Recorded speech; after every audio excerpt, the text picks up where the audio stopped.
Hey everyone, Nick here. It's another day of Vlogmas over here on my end. Day 4? 4? 2, 3, 4? I'm not sure. I just want to talk about a couple updates that I've been doing since Vlogmas, some stuff I've learned. If you caught my show from yesterday, you saw that I changed my rig a little bit to simplify it for the daily vlogs to make it easier. I'm not using an external light for this. It's just going to be just the camera, the boom mic, and some kind of tripod. Now yesterday you saw me talking about this Manfrotto little small tripod. I do like this a lot for selfies and for small things. After looking at the video yesterday, I liked it, but I didn't always like the angle of the tripod when you're kind of like looking down onto it from I like it somewhere like this one right here, eye level, so it's a little bit more eye level or something where I kind of look up. I think it's better that way because that way you can see what's behind me and maybe even a little bit more down. If I have something that's lower than me and it's looking up, what you see behind me is usually the ceiling, and that's not always the best view. It's not always interesting. I mean, I have a pretty nice ceiling, but it's you don't need to see that. Anyways, so I will be using this for a lot of things in the future and for the vlog, but for the majority of me speaking into it, it's going to be something, whatever it ends up being, that's a little bit more eye level, kind of like this. Today also marks about 3 good weeks that I've had the channel. So it's just been under a month since I've launched my first real video on this. I've gotten, as of this morning, I have 53 subscribers, so I hit my 50 mark and then a few. So thanks everybody again out there, I really, really appreciate it. Thanks for all the love. For all the other people whose channels that I'm on, I will continue to support you as well too, and comment and like and push your videos as much as I can as well. I look at analytics every day on my phone. There's a pretty good app, it's YouTube Studio, I think is what it's called, it's an app. And from there, once you sign in, you can see your daily analytics. You can see your dashboard, it's got a little bit of everything on there. You can see your comments, so if you have any comments, they're all listed in one place in there. And you can also change thumbnails.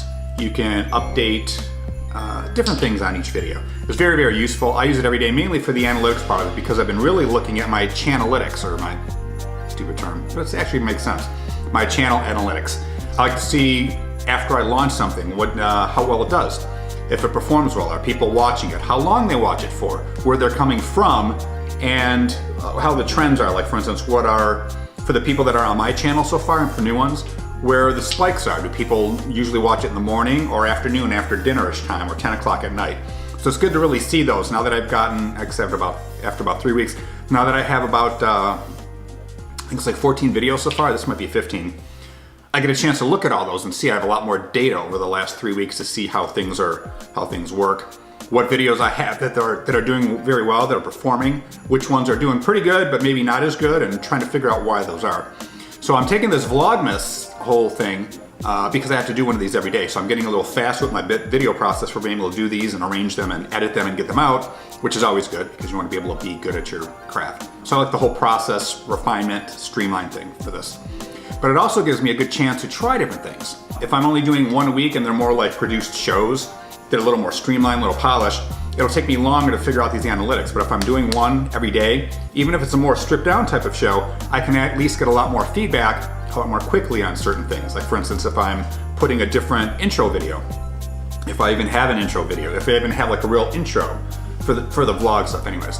If I have a different outro, you know, sometimes I'll have like B-roll images or product shots that I will show depending on what I'm doing. Sometimes I have B-roll video that just shows here and there. Sometimes there are words that are coming up. Sometimes, and they're all different things. I like outros. I like to like a final ending to something. I always look at movie credits when movies are over because I like looking at those kinds of things. So I get a chance during Vlogmas to play with all these different things and try this and see what's working and just try it from a creative perspective. I get to try a lot of different things and check them out and let everybody else see them and get feedback on them, what works, what doesn't work, what's interesting, what's not, what nobody cares about, what everybody loves for some unknown reason, so who knows. So in any case, analytics, very good part of what you need to do to get your vlog up and running and to keep things fresh and make sure that you're doing the content that people are looking for and doing the content that people are interacting with. My biggest video so far has been the guitar capo video. That seemed to be doing pretty good, and that was also the one that that's also the one that got my first dislike, so that's pretty interesting. Not everything's gonna be perfect, that's fine, I get it.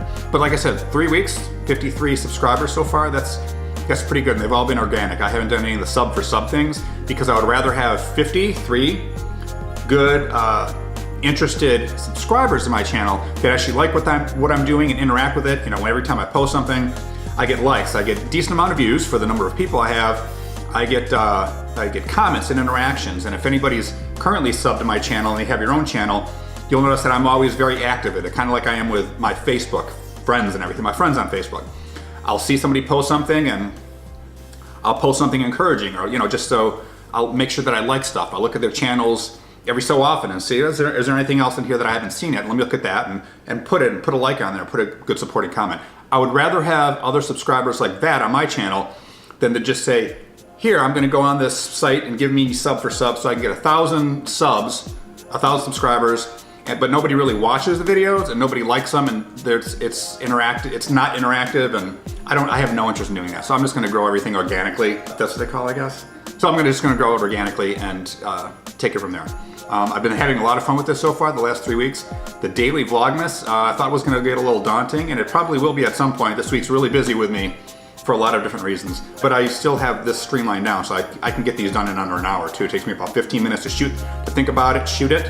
I have a few days planned ahead of time. Maybe about a half hour to edit it, and about another half hour-ish to upload it, type in all of the tags. I paste those too. I have a text file. Paste in all the tags and all my boilerplate text after it, like this show was done with this gear, with all my Amazon affiliate links and everything on there. And then to type in the description and the title for that specific one, to make a thumbnail for it, and to post those all on Facebook, YouTube groups that I'm in, like 5 or 6 everyone, the vlogging groups, and to my Instagram account for that part of the social media thing. I have a Twitter account. I haven't been using that much lately. I need to probably get into that more. I haven't done anything on Reddit. So all my stuff has been directly on YouTube, with some Facebook stuff on my personal Facebook page, and mostly like other vlogging channels. Another thing about the subscriber I wanted to talk about.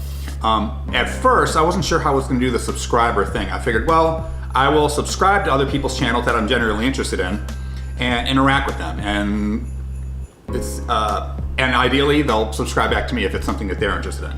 What I notice is that even though I do a mainly guitar-based channel, but I'm also doing kind of like tech gear and stuff because I use that with the channel, so it's a little bit of both. So I have both communities, people that like guitar stuff and other musicians, and other people that I know, and then people who like the tech reviews and the gear reviews. So it's a pretty good crowd a pretty good mix of people. So I get a chance to reach out to a lot of people. However, when I subscribe to other people's channel, I would say for anybody else starting out, don't expect everybody that you're gonna sub to sub back.